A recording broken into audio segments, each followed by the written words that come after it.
Once again, statues are being torn down. The Democrats struggle to find reasons and means to deny Amy Coney Barrett to the Supreme Court, and Columbus Day sees renewed hatred from the left. Before we get started with the news, if you're watching this video, I want to ask that you please go hit that subscribe button on my homepage. Like this video and share it with your friends. My analytics page tells me that 75% of my viewers are still not subscribed, so please go hit that subscribe button. I don't have a marketing team or a big fancy studio, literally just a dude trying to share the information that I think is important in easy to understand ways. So if you like my content and would like to see more of it, subscribe to the channel, hit that notification bell so you never miss a video, and share this video with your friends. And if everyone who watched this video shared it one time, I'll be bigger than Joe Rogan by the end of the week. All right, now on to today's news. Let's hop on over to this NBC News. Portland protesters tear down statues of Abraham Lincoln and Theodore Roosevelt. Protesters in Portland, Oregon pulled down statues of former President Abraham Lincoln and Theodore Roosevelt and broke windows late Sunday night amid a demonstration on what organizers called an Indigenous Day of Rage. NBC local affiliate KGW reported. Monday is the federal holiday Columbus Day, which some cities and states have renamed Indigenous Peoples Day. Earlier in the evening, police tweeted that a mass gathering had formed and that some protesters were trying to pull down a statue with a chain. An hour later, police declared the protest a riot, ordered protesters to disperse, and said that those who chose to stay would be subject to arrest, citation or crowd control agents, including but not limited to tear gas and impact weapons. It's about time that Portland is seeing some law and order. It's about time. I'm tired of seeing this news of 150 days of riots going on nonstop, and for apparently no reason. Congratulations, political left. You've now opened your hand onto the table. You've laid all of your cards face up. We now know that this rioting, these disgusting acts of vandalism that you've been claiming are for racial equality, we now know that they're not. Because Abraham Lincoln and Teddy Roosevelt were two presidents who did more to solve inequality and racial tensions than probably any other president. Abraham Lincoln guided our nation through the Civil War to end slavery. And his wife, and Lincoln before his death, went on to fight for equality throughout the entire nation for all people of all color. Okay? And Teddy Roosevelt was known for something pretty similar. So I want to take a look back at this story because we've known that this isn't about racial equality. This is people throwing fits because they want to throw fits and they want attention and they just want to destroy things. But I want to take a look at this story. Was Theodore Roosevelt a racist? Controversial New York statue to be removed. This kind of gives way to the idea that this isn't really about racial equality. A controversial statue of President Theodore Roosevelt will be removed from the entrance of the American Museum of Natural History in New York City.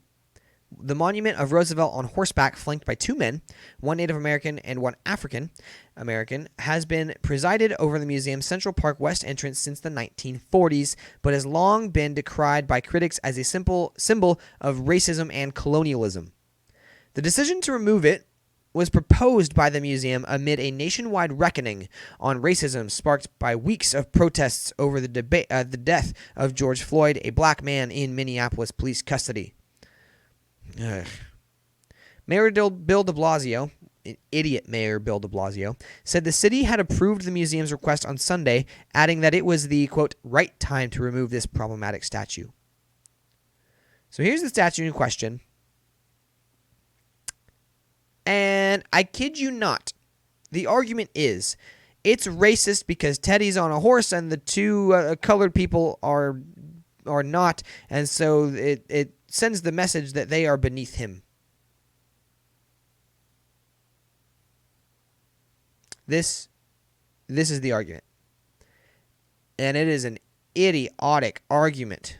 There are plenty of examples of people riding on horseback next to other people. And so I would suggest if all you see here is skin color, you are the racist. If all you see here is a white man riding above two people of color, two minorities, you are the racist, because this isn't about him riding above two other people. This is about him riding above two other people because he's white. So really, you just hate white people. That's what this is about. You're tearing down this statue because you hate white people. And let's get to this. Let's show you. Let's show you. This is true. The history behind Teddy Roosevelt statue being removed in New York. Okay, so the statue being removed, we knew all that, whatever. New York City idiot Mayor Bill de Blasio office announced the impeding change on Sunday. The American Museum of Natural History has asked to remove the Theodore Roosevelt statue because it explicitly depicts black and indigenous people as subjugated and racially inferior. The statement reads, yada, yada, yada. There's one problem with this. Go read the page about this statue on the museum's website. Okay, so the argument that the statue's origins make it clear that the two men of color are not representative of real people at all. Rather, they're designed to communicate something about Roosevelt and America's history at large. So some people, critics of this statue, idiots, would like you to believe that this statue is representative of America's racist history. But like I said, there's one really big problem with that. The architect of the memorial specified a, quote, heroic group of three men, while other sources at the time described the two men with Roosevelt as gun bearers. Reads the statue's page on the Museum of Natural History website. The sculptor wrote that the two men were guides and could be seen to stand for Roosevelt's friendliness to all races. The meaning of these figures is complicated and hard to untangle.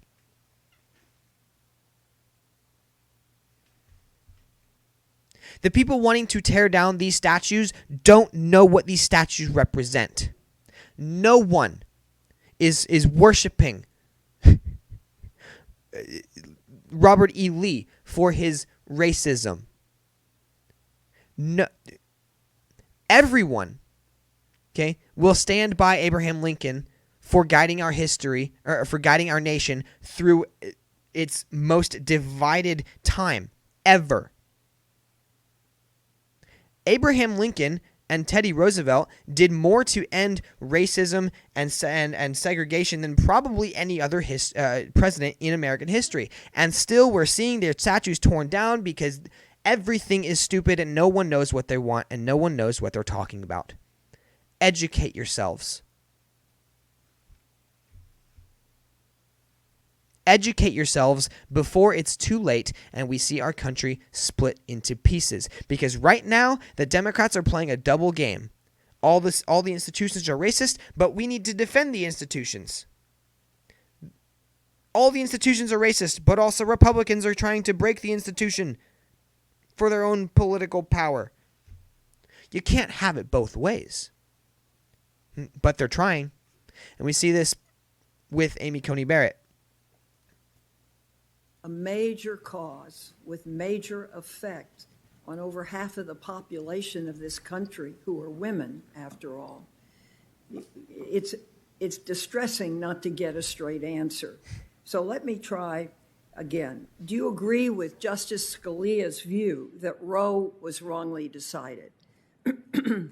Senator, I completely understand why you are asking the question, but again, I can't pre-commit or say, yes, I'm going in with some agenda, because I'm not. I don't have any agenda. I have no agenda to try to overrule Casey. I have an agenda to stick to the rule of law and decide cases as they come.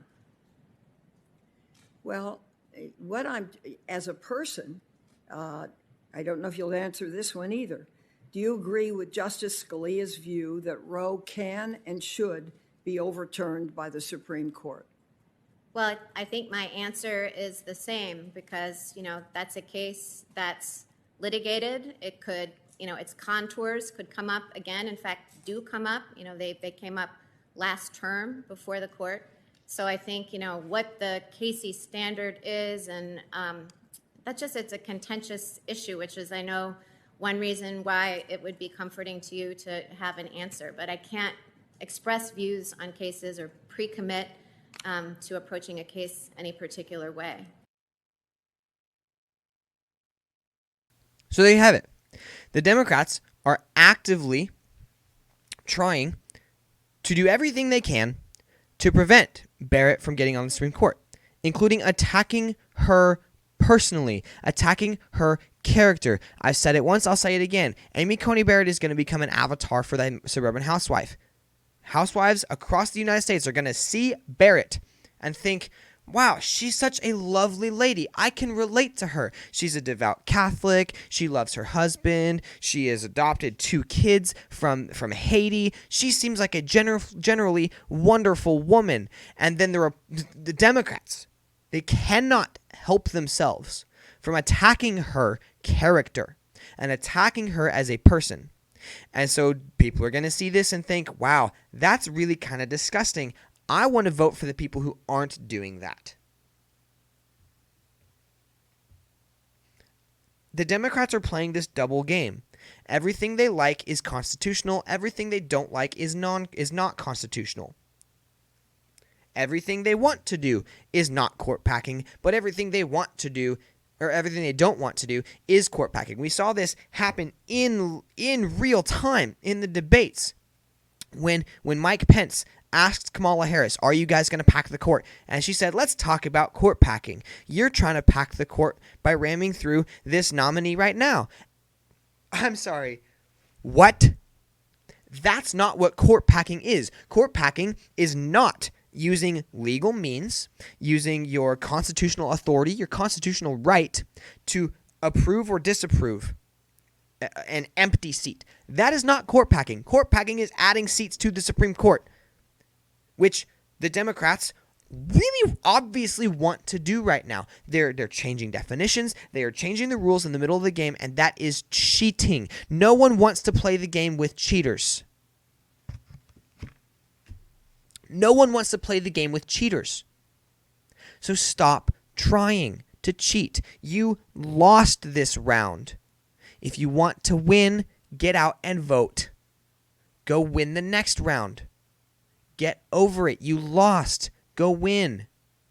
Go vote. Good grief. Speaking of losing,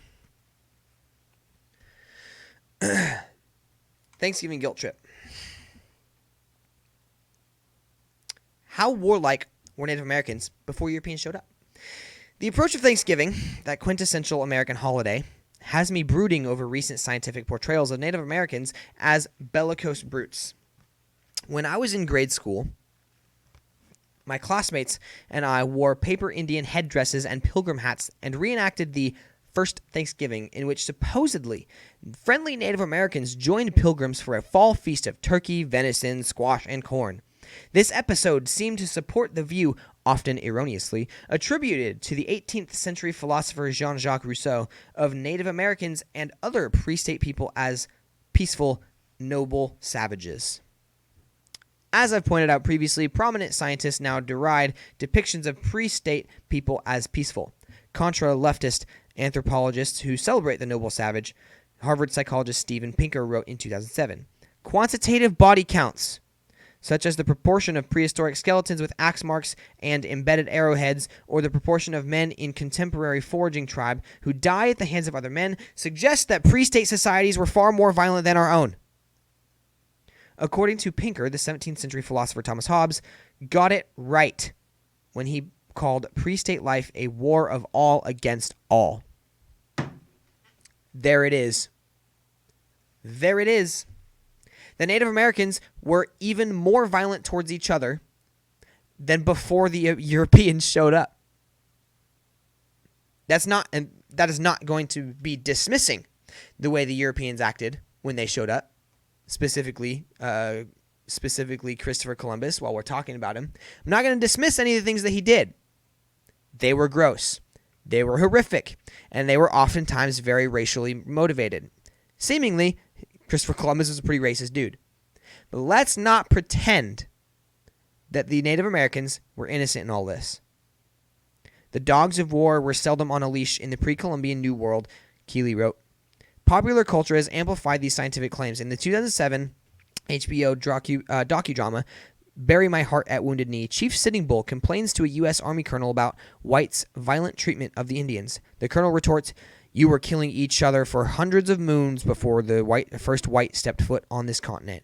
Fact check true. Fact check true. If you're going to decry Christopher Columbus for all of his atrocities, you need to do the same to the Native Americans.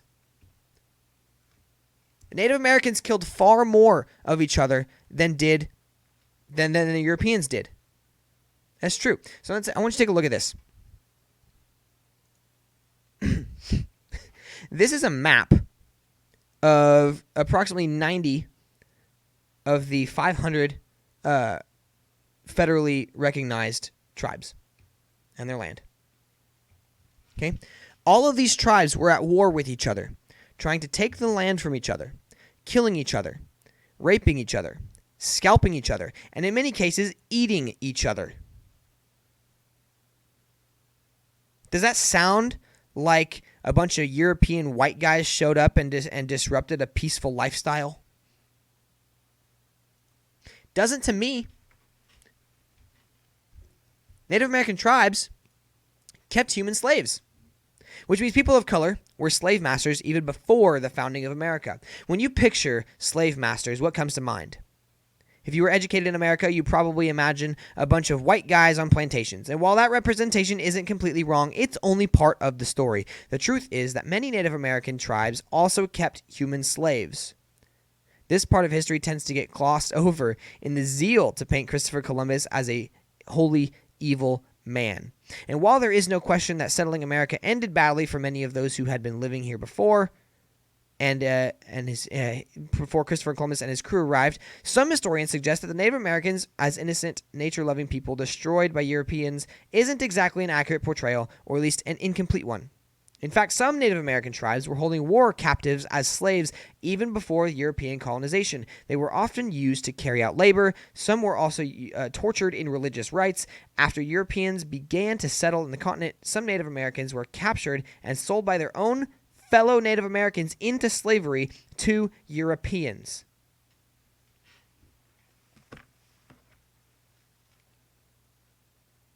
So tell me again how Christopher Columbus came over and disrupted this peaceful people.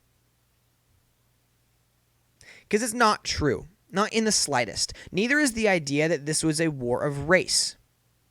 Yeah, there were plenty of people who saw it that way back in the day. By plenty, I mean like maybe a couple dozen. But the Europeans were warring against each other just as much as they were against the Native Americans. The Europeans were fighting for the land. The Spaniards and the British, the Irish, all of these people were fighting for this land against each other and the Native Americans. In many cases, they were fighting proxy wars via the Native Americans. So, next time you want to claim that that Christopher Columbus is just an evil man and he came to just disrupted this peaceful way of life from these indigenous people, don't. Educate yourself. Learn about it. Learn the truth. And don't take it from me. Don't take it from me. Go learn about these things. Go do your own research. I think you'll come to a similar conclusion that I have. Thanks for watching. I'll be back tomorrow. Please, like I said at the beginning of this video, take the time to subscribe and share this video. Hit that notification bell so you're alerted every time I post. See you later.